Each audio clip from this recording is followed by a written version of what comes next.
Televisora Andina de Mérida presenta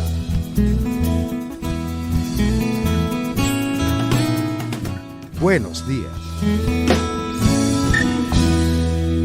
Muy buenos días, queridos amigos. Bienvenidos sean todos ustedes a la televisora Andina de Mérida en el amanecer de este día.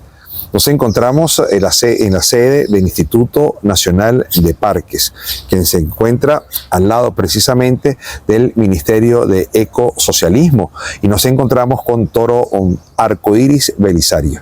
¿Por qué? Porque Toro Belisario es el director del Ministerio de Ecosocialismo en el Estado Mérida. Precisamente hace una semana y un día se produjo una catástrofe natural en las cuencas hidrográficas de los ríos Chama, Santo Domingo y Motatán. Leía un artículo de Toro Belisario que lo publica en su blog y que me autorizó para que lo publicara en Frontera Digital, donde entre los señalamientos importantes y técnicos que hace, pues indica que no fue la zona afectada por un solo fenómeno meteorológico, hidrometeorológico, sino que fue afectada por tres fenómenos hidrometeorológicos que tuvieron como consecuencia las crecidas del río Santo Domingo hacia el estado Barinas, con los afluentes del río Motatán hacia el estado Trujillo con sus afluentes, y del río Chama hacia el municipio Libertador y toda la cuenca del río Chama hasta la zona sur del lago, que está severamente afectada, con sus afluentes a partir de una cierta altura y hasta una cierta altura. O sea, los afluentes crecieron en cotas muy determinadas que están siendo analizadas por el Ministerio de Ecosocialismo. Cuando leí eso, me llamó poderosamente la atención. Revisé un informe de lo sucedido en 1993 y decidí conversar con Toro Belisario sobre este importante fenómeno o grupo de fenómenos que comenzaron con una acción hidrometeorológica y terminó con una acción hidrogeomorfológica. Qué interesante, Toro. Muy buenos días. Buenos días, Jorge. ¿Verdad? Que buenos días a todos y a todos los que nos ven, nos escuchan. Sí, por allí va la cosa, ¿no? Estamos todavía estudiando el evento que ocurrió. En primera instancia, bueno, abrazar a quienes fueron afectados por el agua, por las lluvias, por los movimientos de masa. Creo que hay un movimiento de solidaridad bien interesante en el país y en Mérida sobre todo.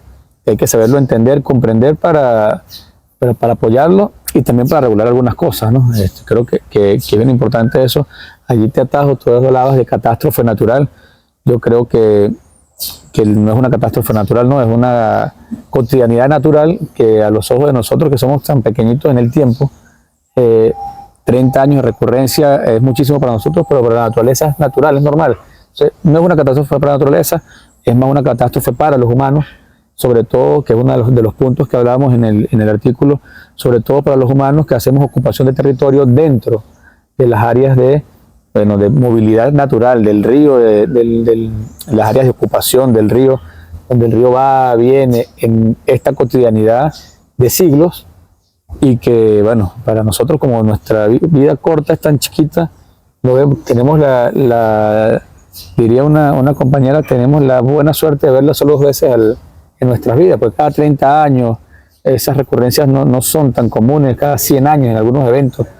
Entonces hay quien tiene la suerte de verlo, hay quien no tiene la suerte de verlo, y hay quien tiene la muy mala suerte por decisiones distintas, ¿no? Sin meternos con ellas, por decisiones distintas de sufrirlas, porque bueno, justamente están dentro de los espacios donde la naturaleza hace su cotidianidad. Eso es una de las cosas que hay que entender, que hay que revisar con mucho cuidado, para que, lo hemos hablado en este programa muchas veces, el tema de la ocupación de territorio para diferentes usos, el agrícola, el de vivienda, el de esparcimiento por parte de los humanos, en nuestra Mérida tan compleja geomorfológicamente, y que bueno, que eso trae consecuencias, ¿no? Trae muchísimas consecuencias, y bueno, hay que analizarlo para que las decisiones sean las correctas. Las del gobierno haciendo su fuerza que tiene que hacer, pero la de la conciencia de la persona, bueno, a dónde voy y a dónde me establezco, en la búsqueda de soluciones, que por eso yo digo que, bueno, que hay que abrazarlos a todos, pues. Nadie quiere estar metido dentro del margen de un río sabiendo que el río va a crecer y se lo va a llevar. Sin duda alguna te instalas donde vas a instalarte a vivir soñando otras cosas y no precisamente que el río te arrase tu casa. Origen de este fenómeno natural. Bueno, ahí los estudios que hemos realizado, sin duda el origen primario tiene que ver con el evento hidrometeorológico, es decir, movimiento de agua que se da por naturaleza en estas épocas. Que interesante decir que nace en Sudáfrica, ¿no? Viene desde Sudáfrica esa ola, como todas estas ondas tropicales que nacen allá, vienen subiendo el Atlántico, bordean nuestra Sudamérica y entran justamente allí por nuestro Esequibo, entran a veces un poco más arriba. Cuando se topan más abajo, bueno, se frenan, pero van entrando allí y atraviesan el país. Se va siguiendo una a una de ellas desde el paso por el Atlántico y bueno, en este caso muy puntual, este movimiento de masas, el movimiento de agua entra en una parte por el Valle del Motatán, es decir, iba a tomar el lago de Maracaibo, pero se detuvo en Valera y subió por esa cuenca. Que no es lo común. Que no es lo común es que pase al lago y termine precipitando en la cara norte del Parque Sierra La Culata, es decir, Tucaní, toda la Panamericana completa, ¿no? Tucaní, Obispo Ramos, Tulio Febres, esos sitios son siempre más impactados por las aguas de esta fecha. Y el otro frente hizo también un viro no habitual y subió por la cuenca del río Santo Domingo. Allí ese fenómeno, hasta ese momento nosotros lo determinamos como hidrometeorológico, porque era solo agua, solo estaba cayendo agua, llenando con las ondas tropicales previas todos los afluentes, haciendo saturación de suelos en distintos puntos. Nuestras esponjas, que son los humedales, saturados, totalmente saturados, ya no entraba una gota de agua más en esos puntos. Nuestras lagunas, hay que hablar del sistema lagunar, que es la contención de todo esto, el sistema lagunar de Mérida, de la Sierra Nevada, Sierra La Culata. Solo Sierra La Culata tiene 117 lagunas aproximadamente, Sierra Nevada tiene un poco menos de 100. Pero todos estos son espejos de agua que se van llenando, van absorbiendo, y que es la contención al valle, ¿no? Se saturaron muchísimo, cayeron aproximadamente 47.8 mililitros de agua por hora. Eso, para que tengan una idea, imagínense un cubo de un metro cúbico de agua en cada metro, o sea, por cada metro por hora llenándose. Si en 4 horas tenía 4 metros cúbicos llenos en un espacio, eso multiplicado es muchísima agua, ¿verdad? Que es muchísima agua, que no es lo habitual. Eso puede caer quizás en lluvias en un mes. Es muy raro que caiga tanta agua en estos sectores, sobre todo en la zona páramo. Hay que entender que el páramo son zonas medio áridas. Si uno sube al páramo te das cuenta que no hay muchísima vegetación, que son rocosas, que cuando llueve en franjas más abajo de los 2000 metros, cuando esos aluviales de agua muy fuertes en nuestro estado suele ser por debajo de los 2000 metros, y en el páramo llueve, pero no tanto. Entonces todo ese proceso se instaló justo en el Valle del Mifafí, el Valle de Tuñame y sobre el Valle de Mucubají, y estuvo 4 horas ahí instalado, ¿no? Pareciera que fue mucho más tiempo, fue 4 horas haciendo una descarga de agua muy, muy fuerte. Y con la saturación que tenemos, entonces vino otro proceso que los científicos le llaman hidrogeomorfológico, porque entonces empiezan las formas recurrentes de nuestra Mérida.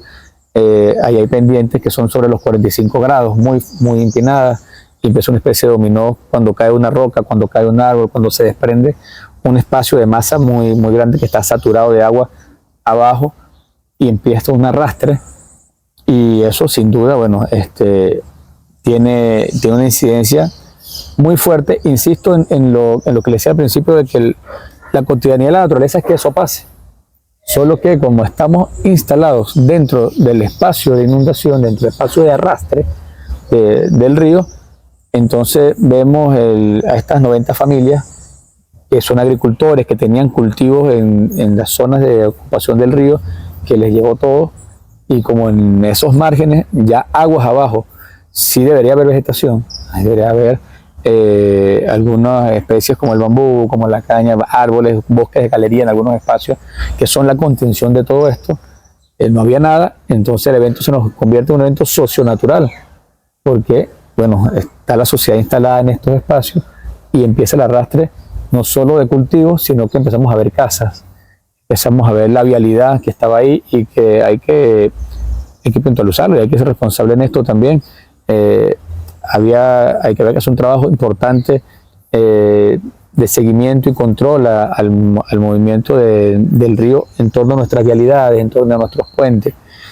Se han hecho unos esfuerzos que quizás por la forma nosotros lo encaminamos siempre hacia la Panamericana, lo conversamos la vez anterior y hacia el Mocotí y bueno, teníamos el páramo como un espacio que no pasa muchas cosas.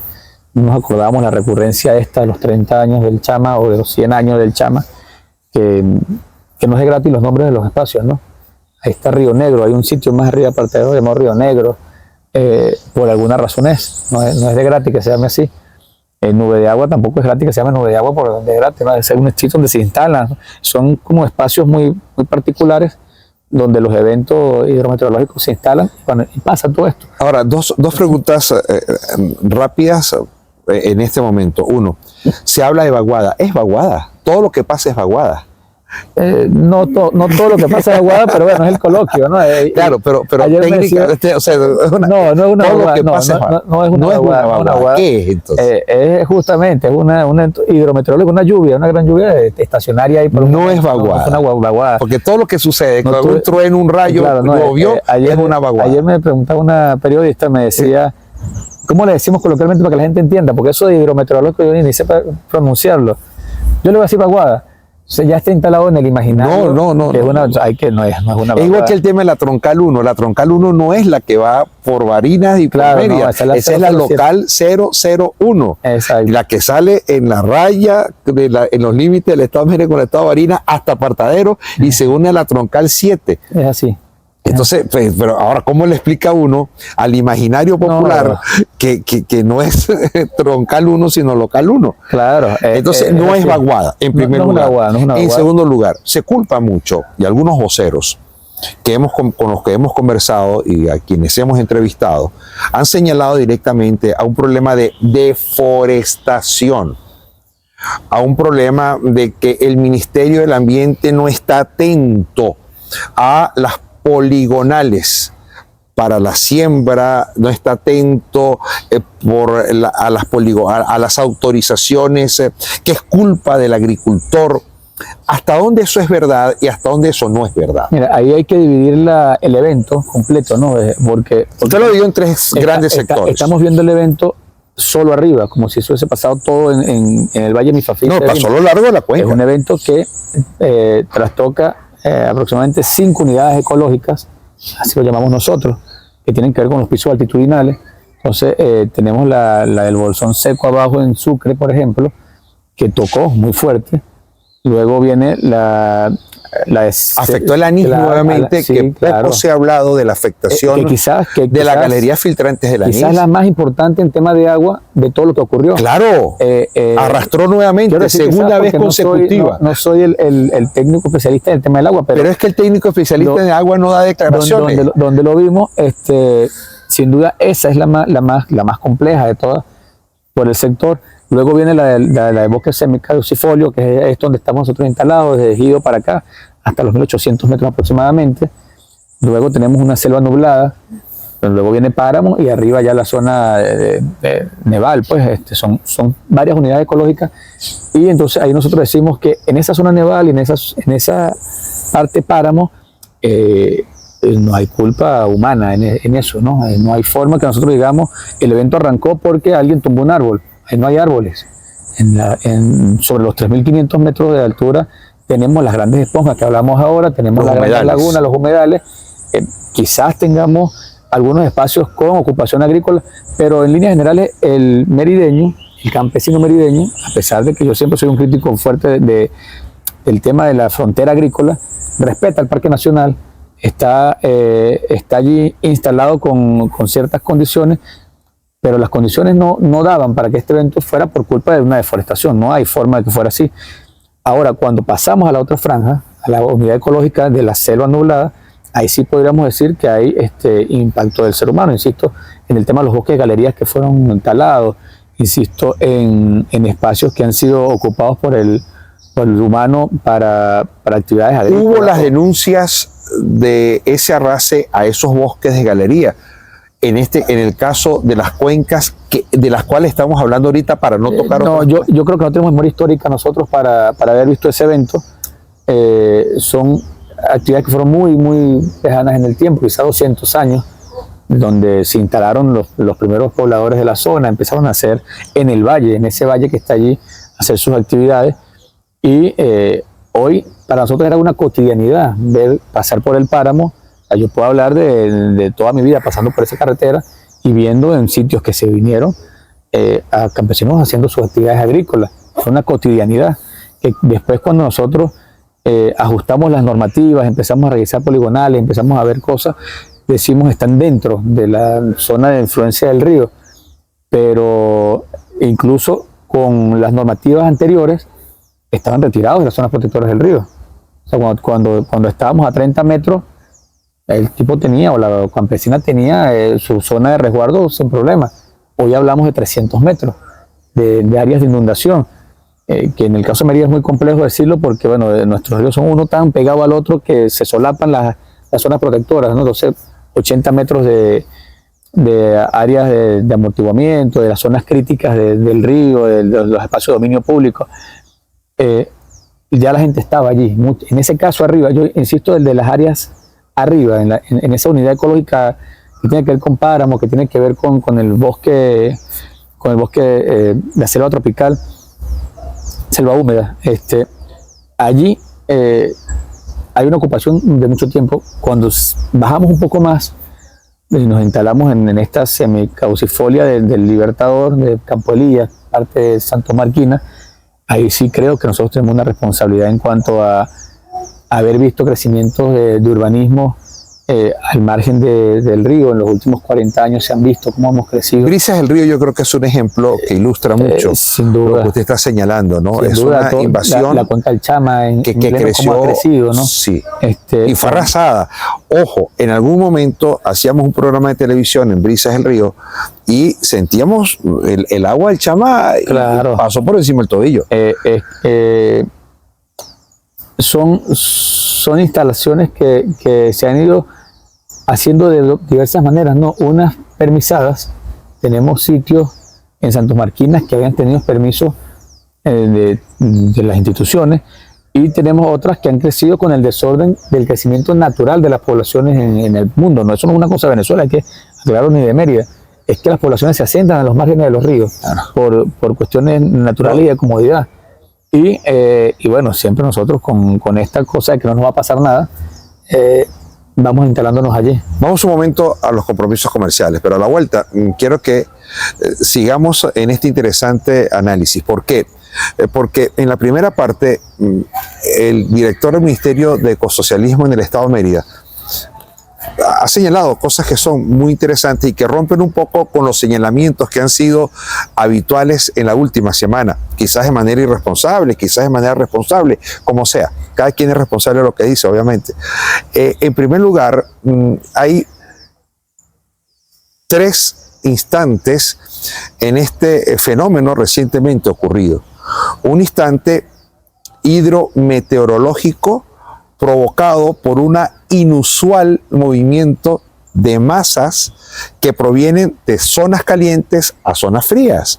Es decir, hay un movimiento de masas del sur del lago de Maracaibo, de esa zona además que yo creo que condensa mucho lo que es la depresión de Carora, etcétera, y que en vez de chocar, como habitualmente choca, con el flanco norte del Parque Nacional Sierra de la Culata y que deriva en lluvias en la zona panamericana, pues entró por el valle del río Motatán hasta llegar a la cabecera del río Motatán.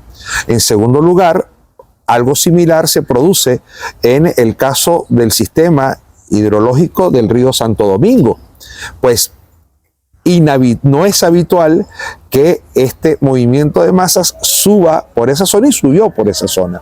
Y algo parecido sucedió en el caso del río Chama, de manera que son tres sistemas distintos con tres causas distintas que generan un fenómeno hidrometeorológico al cual se le suman eventos anteriores como el paso de ondas tropicales anteriores que habían dejado saturadas las tierras de estas zonas altas que por su propia definición, mayor de 3.000 metros sobre el nivel del mar, pues no poseen bosques que puedan contener, sino que hay niveles naturales de contención. Lo decía Toro, un nivel natural de contención son las casi 200 lagunas que hay en ambos sistemas y el otro nivel de contención son los humedales. Y todos estos niveles fueron saturados, lo que provocó pues un desbordamiento natural de las aguas, que no es catástrofe, que es algo recurrente en la naturaleza y que en este caso tuvo un tiempo de recurrencia de 30 años. El anterior se produjo en 1993. A partir de ese momento se genera un segundo estadio del fenómeno. Es hidrogeomorfológico y se deriva en un movimiento de agua con una serie de sedimentos, materiales vegetales que generan un problema socioecológico. Es el problema que se deriva en la vialidad, en las viviendas, y es el que estamos observando en las hectáreas ocupadas de la zona baja, que muy poca gente habla, pero que seriamente están afectadas. Fueron ríos no dragados, subió su cota mínima, se hicieron más elevados y con mucha facilidad se desbordan. Y ahora con esta cantidad de agua que estaban llegando con mucha facilidad, con nada, se desbordaron, ocupando importantes tierras de siembra en esa parte de nuestro territorio merideño, del sur del lago de Maracaibo, del sur del estado Trujillo y del estado Barinas, inclusive afectando la cuenca del río Apure. O sea, la afectación es ciertamente muy importante lo que pasó en este espacio de los Andes venezolanos. Compromisos comerciales y a la vuelta seguimos con más en esta mañana de Buenos Días. Buenos días.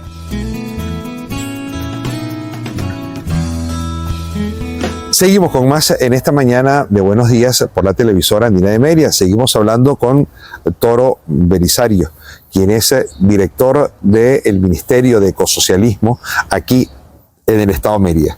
Una vez que esto sucede, que pasó lo que pasó, pues amanece, o era la tarde del día 24, y un poco después los actos con motivo de la batalla de Carabobo, del Día Nacional del Día de la Fuerza Armada Nacional Bolivariana, pues comenzaban a llegar las noticias, las imágenes, las fotografías, las alertas. Ciertamente la topografía de esa zona se había visto perturbada. El después no era igual que el antes. Y la naturaleza pues había hecho de las suyas. El Laudato sí, del Papa Francisco, habla de la convivencia entre el hombre y la naturaleza, de la comunión entre el hombre y la naturaleza.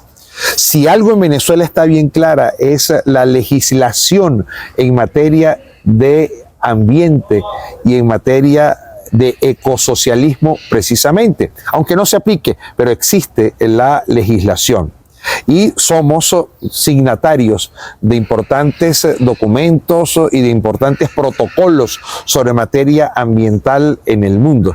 De manera que no estamos aislados ni desconocemos, pues, cuál es la convivencia, la sana relación entre el hombre y la naturaleza, entre el hombre y la ecología, entre el hombre y el ambiente. Yo creo que eso es importante tenerlo claro.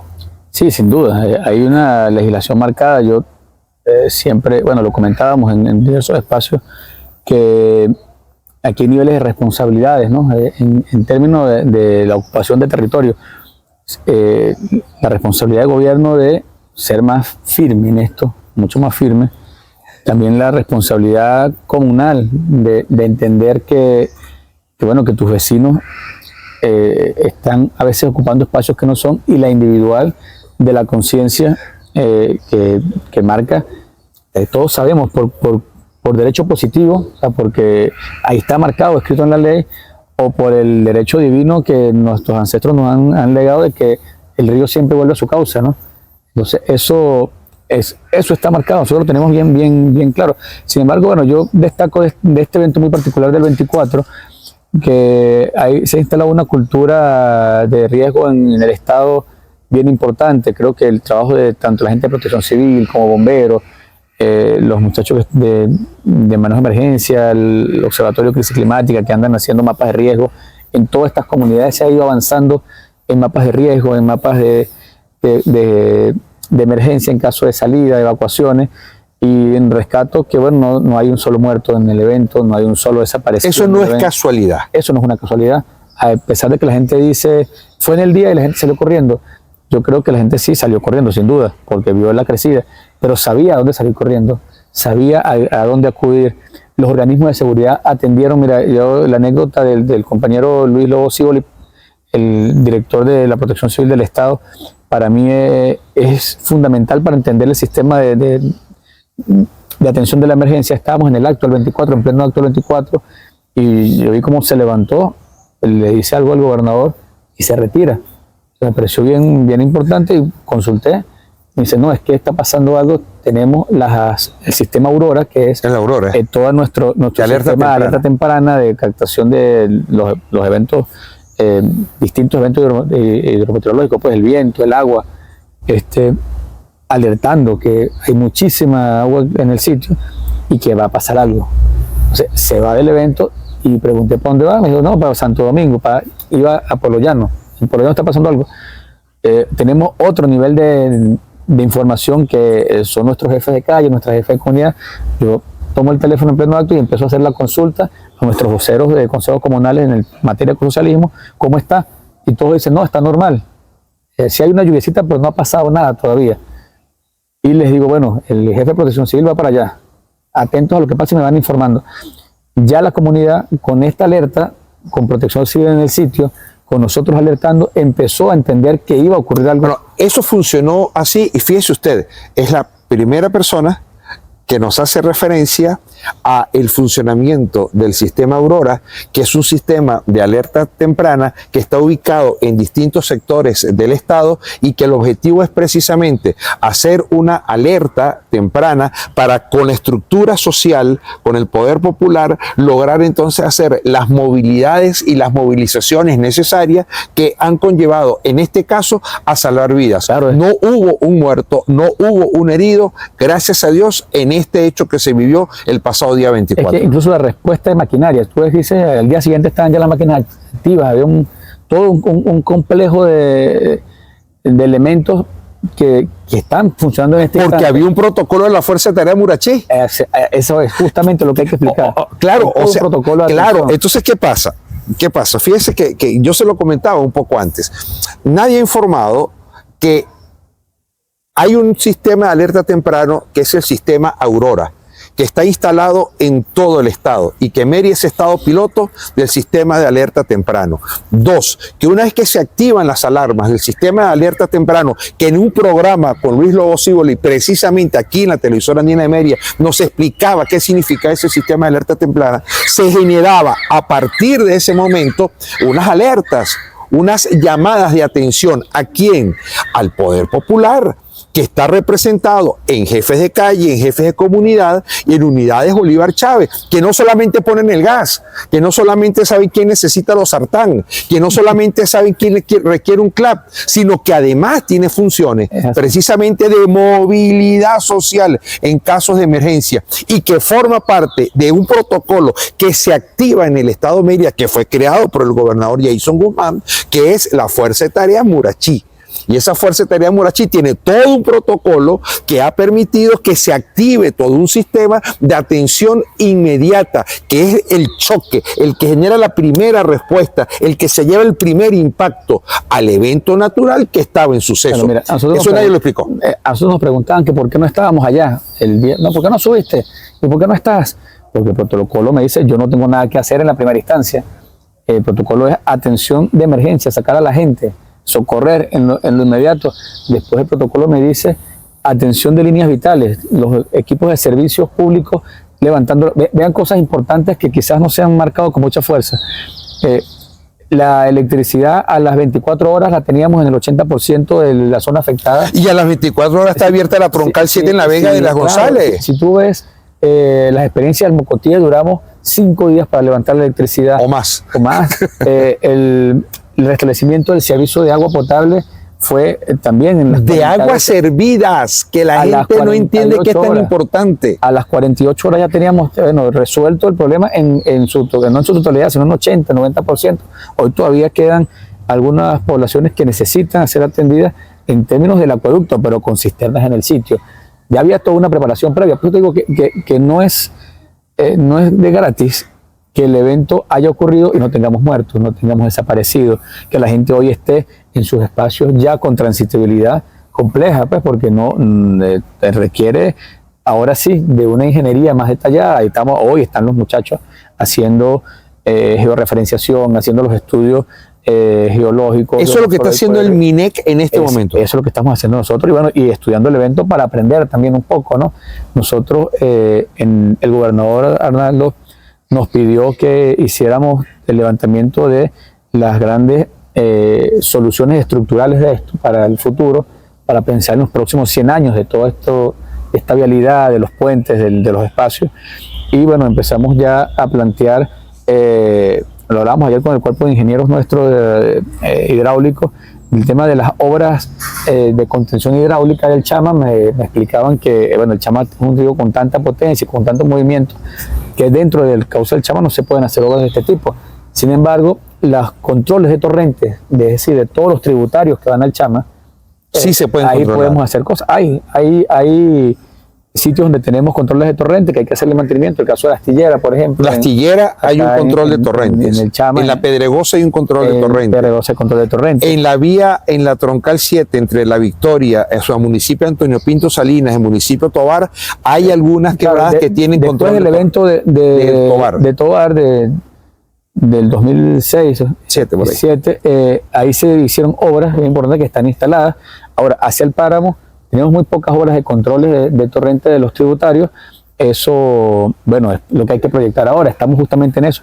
¿Te acuerdas que habíamos conversado que eso lo íbamos a hacer ahorita? Lo teníamos ya preparado para hacer el plan piloto de un muro proyectado con bioingeniería para el control del movimiento de masa en el sector Garibaldi de abajo de los túneles al Vigía. Lo vamos a trasladar por instrucciones del gobernador y de los compañeros que están haciendo la investigación al páramo para empezar en este instante a hacer contención del movimiento de masa. Había un proyecto chino, japonés del control de torrentes del río Chama. Ayer en lo la estuvimos cuenca entre Estanques y el Vigía, de manera de controlar el torrente para tratar de apaciguar al río a su entrada a la tierra ¿Ha leído llana. ese documento? Lo leí una vez, hace muchos años. Te lo voy a facilitar porque lo tenemos y estamos con esa información que levantaron los japoneses, más información que nos da el CDA. Además que es el mejor agregado que hay, que existe. Sí, sin y duda. era una fuente de exportación de ese agregado. O sea, que se unía lo económico, lo social, lo ecológico con lo económico. Claro. Eso estamos haciendo. Estamos revisando. Pero eso no es de ayer, Toro. ¿Por qué no se ha hecho? ¿Por qué esperamos que pasen estas cosas? Creo que son diversos factores. Voy a atribuirle entre esa gama de factores, sin duda que Venezuela es una tierra tiene mucha gracia divina de que esto no es recurrente en nosotros. Es decir, países donde todo el tiempo hay un evento, caso Chile, pues que tienen terremotos. Bueno, por el encuentro de placas tectónicas al frente, bueno, ¿no? Tiene una cultura muy establecida de control de riesgo. Los mismos colombianos tienen una cultura muy establecida. Bueno, los japoneses ni se diga. Y a nosotros, como nos viene de vez en cuando, y hablamos de la memoria histórica, entonces yo vi este evento, el del 93 estaba muy pequeño, recuerdo que papá era jefe de operaciones de defensa civil en su momento, y fuimos a mirarlo, pero ya se me había olvidado. De ese evento del 93, si no agarramos los periódicos del Diario Vigilante, Frontera, de ese momento, mira, de verdad que no traemos o sea, eso es una de las causas, sin duda. Nosotros no tenemos esa memoria histórica. El tema de la planificación a largo plazo, quizás nos falta un poco avanzar en eso.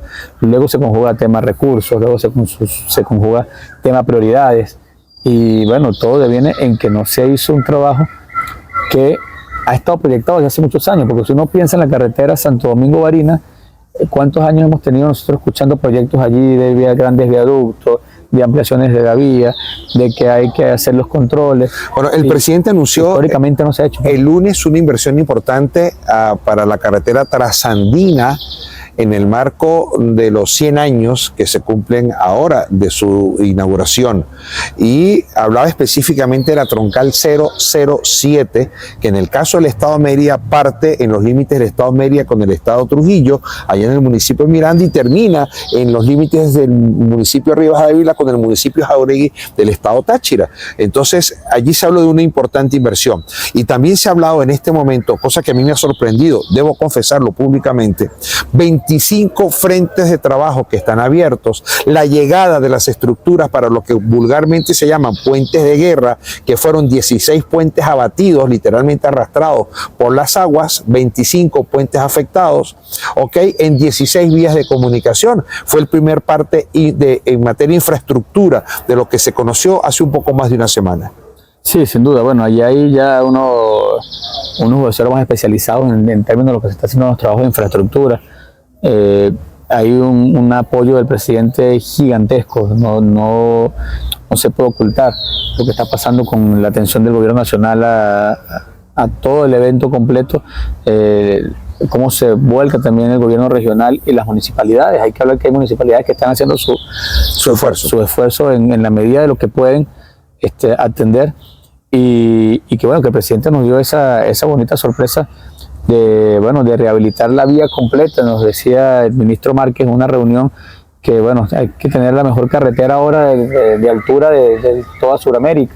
Es decir, esa carretera que tiene que ser de la más alto nivel, y justamente con esas cosas, la gracia divina de nuestros espacios, Mérida tiene la suerte que tiene una universidad maravillosa con técnicos especialistas, bueno, que son de alto nivel, todos emocionados, entregando proyectos, armando cosas. Debe estar por el mismo orden de empresas, la cantidad de frentes de trabajo como empresas que están apoyando, empresas merideñas, son empresas merideñas que están ahí trabajando con ingenieros que son de Mérida, con ingenieros de la ULA que están proyectando vías, proyectando protecciones, que haciendo... Hay todo un movimiento. Todo un movimiento interesantísimo. Yo de verdad que bueno, nos enteramos de eso, ciertamente. Que invito a la gente a que se acerque a Protección Civil, a estudiar con los actores principales lo que está ocurriendo, porque es un movimiento que yo no tengo recuerdos de esto,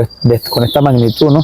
Y que bueno, estamos, vuelvo otra vez a lo que decían los compañeros, disfrutando el momento histórico, ¿no? A pesar de las consecuencias catastróficas para algunas familias que perdieron su casa, lo perdieron todo, consecuencias para tramos de la vialidad, para puentes.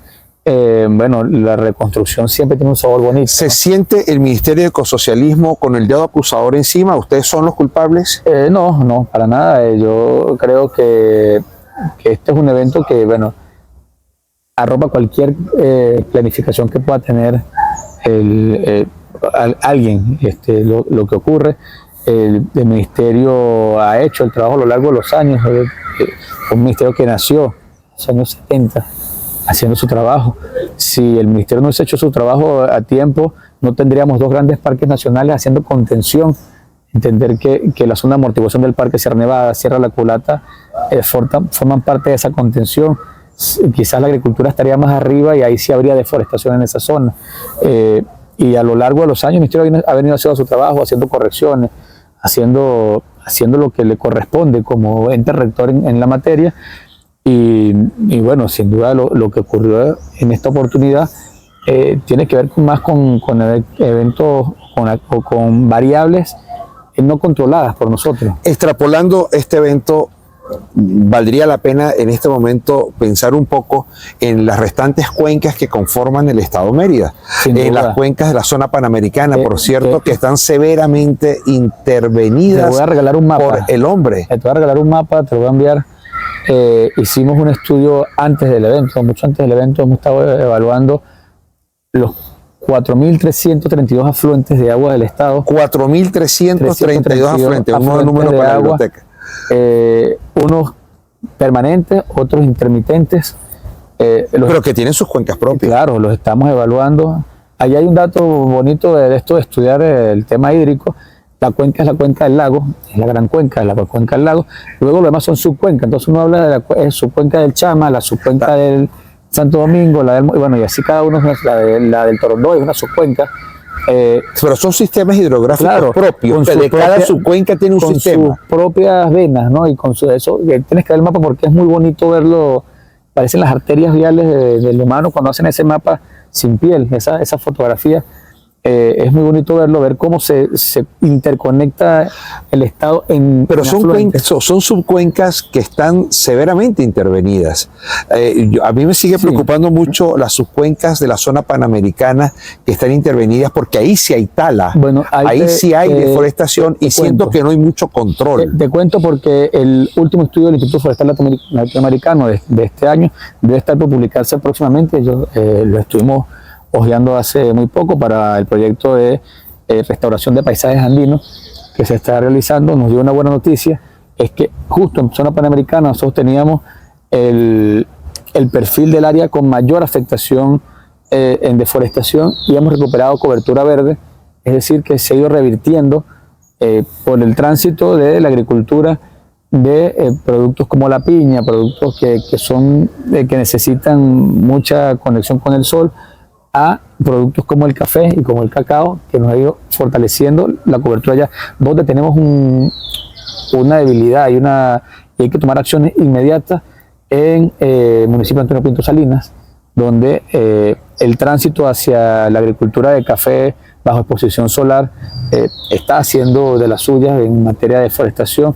Ahí ampliamos la cobertura, se perdió la cobertura, al contrario que Panamericana. Y sin herir susceptibilidades, pero el tránsito hacia la palma aceitera no ha generado también daños ecológicos severos. Hay países donde eso ha sido criminal. Hay que estudiarlo, yo creo que hay que estudiarlo, sobre todo por el uso de la tierra, porque en el caso nuestro la palma aceitera se está instalando en tierra tipo 1, tipo de tierra de la franja de sabana de la cuenca del lago abajo, no en la montaña, sino abajo, y entonces estamos haciendo un tránsito de las zonas que son para ganadería, ¿verdad?, los grandes potreros, a este tipo de nuevos sistemas agroproductivos como la palma, pero no es solo la palma, hay varios rubros que se están dando de esta forma. Hay que estudiarlo, yo creo que hay que estudiar muy severamente el tema de la palma, sobre todo para el control biológico, más que para el control de este tipo de eventos, ¿no? Porque ellas ya están en las áreas de inundación.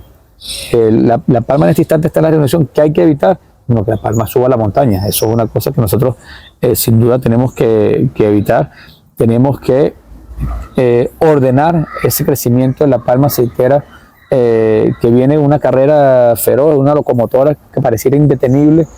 Bueno, nosotros no queremos detener la producción de palma, queremos regular la velocidad con la que va y las vías por las que transita. Creo que es importantísimo que tenemos que mirarlo con ese punto, porque bueno, es un rubro importante para la economía del país y que no está prohibido tampoco, ¿no? Entonces hay que hacer entender un poquito de esto. Hay que mirar experiencias que se tienen sobre el lago de híbridos, de formas de cultivo acompañado de otras cosas para que no sea solo un monocultivo. Eso hay que mirarlo y bueno, y entender lo que te decía al principio del tema del movimiento de nuestros ríos para evaluar completo, para establecer. Hay que aprovechar el ánimo del presidente en esta materia para proponer grandes obras para el Estado, no solo en la franja páramo, sino en todas las zonas que tenemos establecidas en el Estado. El dato interesante de donde ocurrió este evento: 267 ríos afluentes de todo tipo, no solo ríos, no, quebradas, acequias, zonas de paso de agua activados durante el evento hidrometeorológico. 267 ríos. Eso, bueno, es un número importante. Reporta mucha agua, insisto. Y ver cómo se comporta esto de manera interesante, como por ejemplo, teníamos mucha agua en el Chama y el Albarregas venía con una tranquilidad, a pesar de que llovió, con una tranquilidad. La fría venía con una tranquilidad enorme. Pero Nuestra Señora, que nace más o menos en el mismo punto, un poco más arriba, Nuestra Señora venía, pero yo logré ver un fenómeno que no sé cuánta gente lo habrá vivido, quizás la gente de Las González tenga más experiencia en esto, pero ver cómo el río Nuestra Señora estrangula el río Chama. Okay. Lo lleva al punto en el Chama 2. En el Chama 2 lo lleva al punto que el Chama no podía entrar, pasar por debajo y empezó a crecer hacia atrás. porque venía con tanta fuerza el río Nuestra Señora. Esa fuerza del río Nuestra Señora, que además tiene su cuenca, claro, y sus propios... Ese otro río negro que le llaman, ¿no? Es otro río negro que tiene sus propios tributarios, se une al Chama, y esa fuerza es la que anima a acabar de romper la troncal 7 en ese espacio que ya estaba fracturada, sí, y ya venía en un proceso de socavamiento de hace más de 2 años. Es por la fuerza de Nuestra Señora.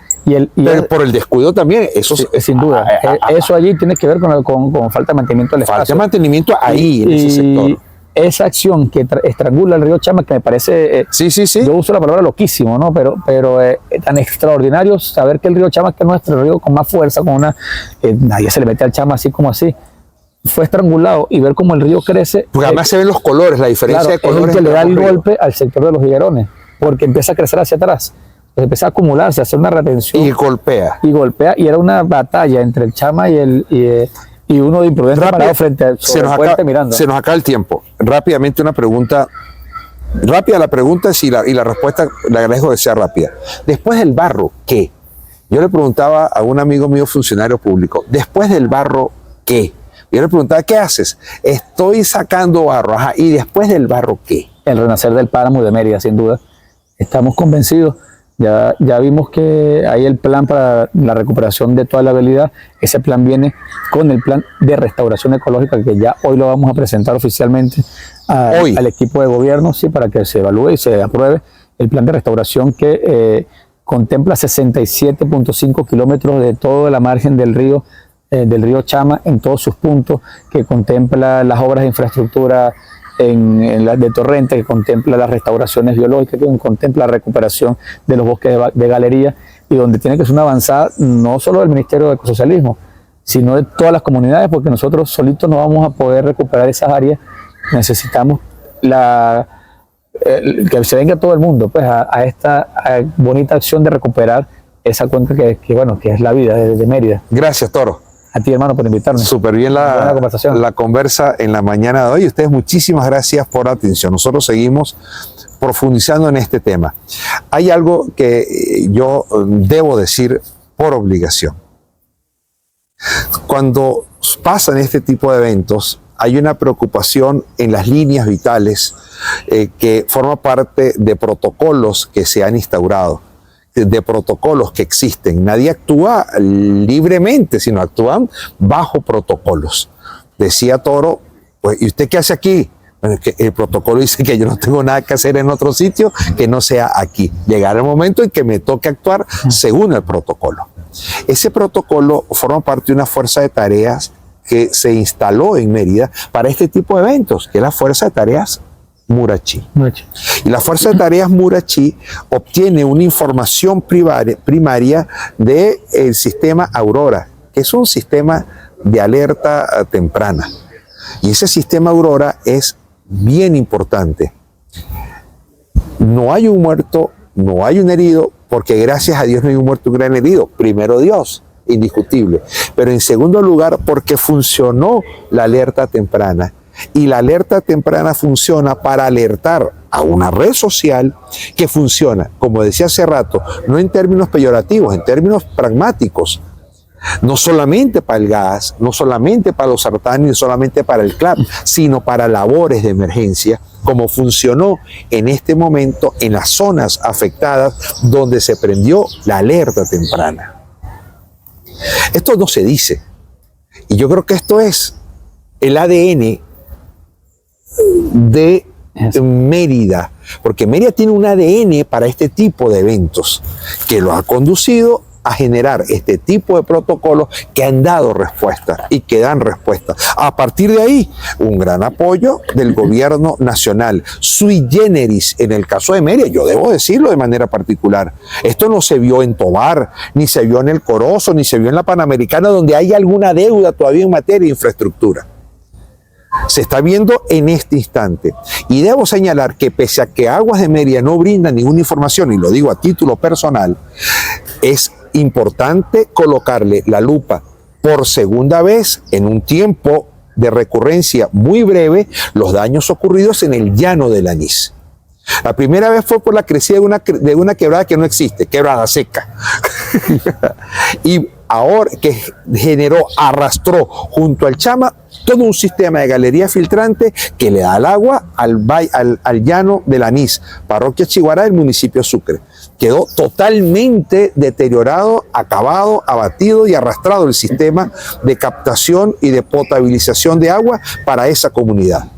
Y ahora vuelve a suceder, nadie lo ha informado. Yo supongo que vuelve a suceder porque pasaron ayer unos camiones cisternas para llevar agua al llano del Anís. Y dije yo, caramba, se arrastró con la fuerza que bajaba el río, arrastró otra vez el sistema de galería filtrante, que es una labor compleja, que es una labor muy costosa, porque se vuelven a deteriorar todos los sistemas de captación y de bombeo de agua a través de esas galerías filtrantes subterráneas que subyacen en las orillas del río Chama. De manera que vamos a estar muy atentos con esa información. El sistema de alerta temprana, el sistema Aurora, funcionó en Mérida y la Fuerza de Tareas Murachí dio resultado. Eso es lo que no se ha dicho.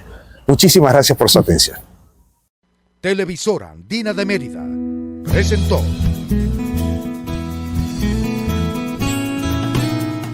Buenos Días.